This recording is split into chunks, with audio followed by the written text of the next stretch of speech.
¿Qué tal amigos de Filosofía y Humor? ¿Cómo han estado? Aquí Camilo Opino al habla con una nueva columna filosófica, este formato rápido, cortito y también desde un punto de vista un poco más personal, pero también siempre filosófico respecto de temas ojalá de la contingencia. Y hoy día les traigo una columna sobre el coronavirus y su objetivo, su finalidad. Vamos a ver si tiene una. Y antes de pasar a la columna, les recuerdo siempre compartir, darnos like, recomendarnos, enviarlo a la gente, etcétera, porque así ustedes nos ayudan a crecer y como dije en el podcast pasado, nadie se hace pobre compartiendo ni dándole like. Así que pasamos inmediatamente a nuestra columna filosófica de esta semana. En los libros de Paulo Coelho, así como en mucha literatura de autoayuda, aparece una idea muy difundida en las redes sociales. Cuando quieres algo, todo el universo conspira para que realices tu deseo. Esta es, de cierto modo, la idea que está detrás del Secreto y otros éxitos de venta del New Age. Esta columna no se trata de refutar esta idea, en especial porque sostenerla racionalmente es muy poco posible. Lo único que se podría preocupar por la existencia particular de cada uno de nosotros sería un dios, específicamente las deidades de la línea judeo-cristiana, pero eso, como siempre digo, es un tema que no me compete o que no vamos a tratar en este podcast. A lo que quiero llegar es que esta idea de que el universo le interesa la vida de cada uno es falaz. Y si esta idea es falaz, la idea análoga de que de un modo u otro le importemos a la naturaleza o al medio ambiente también es falaz. Este es el tema de la columna. ¿Tiene un propósito o una finalidad el coronavirus? Primero debemos partir de la reflexión ya antes mencionada de que no le importamos a la naturaleza. De hecho, a la naturaleza no le importa o no le interesa nada. Esto porque la idea de importar es una idea propia de los seres humanos.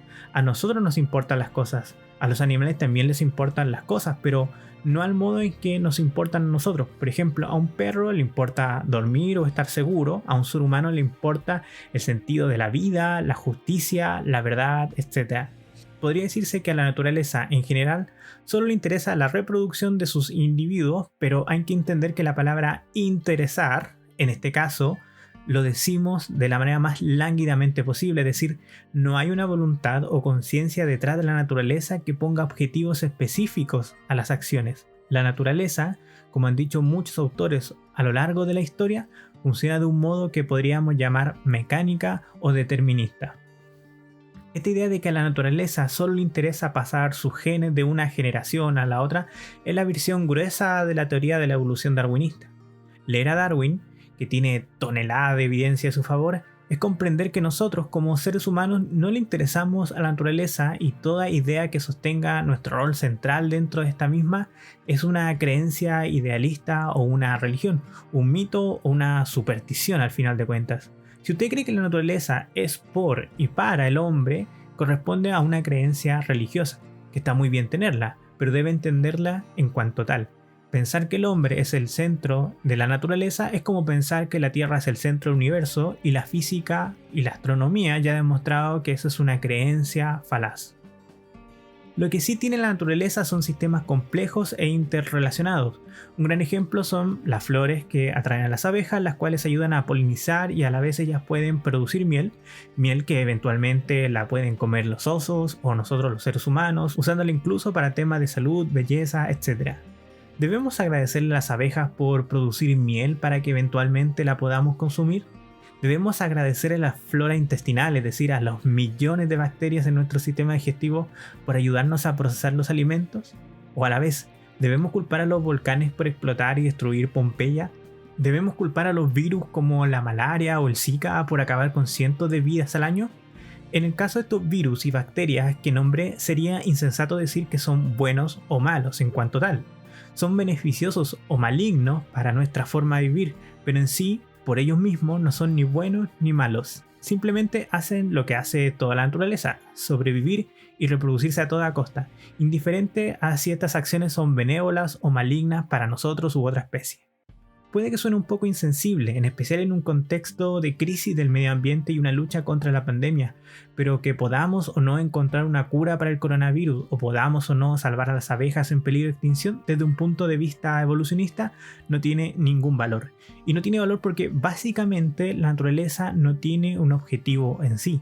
Volviendo al tema de la religión, esta perspectiva sí puede entregarle una visión benevolente a la naturaleza o incluso ver un plan u objetivo en ella en cuanto a ella misma o para nosotros. Pero esta perspectiva religiosa también tiene su correlato en algunas ideas filosóficas, incluso antropológicas y políticas.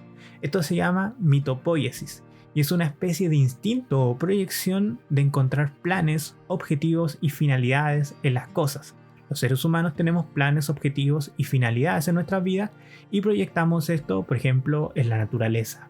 Es una visión precientífica, de cierto modo, prerracional o prefilosófica que ve al mundo, por así decirlo, como una obra o un teatro sujeto a objetivos y tramas más que una sucesión de eventos u objetivos o leyes ajenas a nuestra humana forma de entender la vida. Antes de la filosofía, la gente creía que llovía porque los dioses bendecían a los pueblos y de este modo podían cosechar. Al mismo tiempo, si no llovía era porque estaban enojados con nosotros. Del mismo modo, pandemias como el coronavirus se correspondían con la ira de los dioses. Algo habremos hecho por lo que nos odian, ¿no? Notarán que incluso con el avance del pensamiento racional, filosófico y científico, estas ideas no han abandonado a la humanidad.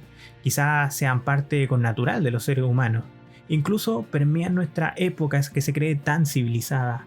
Por ejemplo, las teorías de conspiración. ¿Alguien maneja los hilos del sistema detrás de las cortinas? Es una actualización de las ideas mitopoéticas, es decir, suponer que hay un plan detrás de todo esto y no querer aceptar los datos concretos y evidentes. Que el mundo puede ser un caos no ordenado donde una gran cantidad de eventos están fuera de nuestro control o predicción.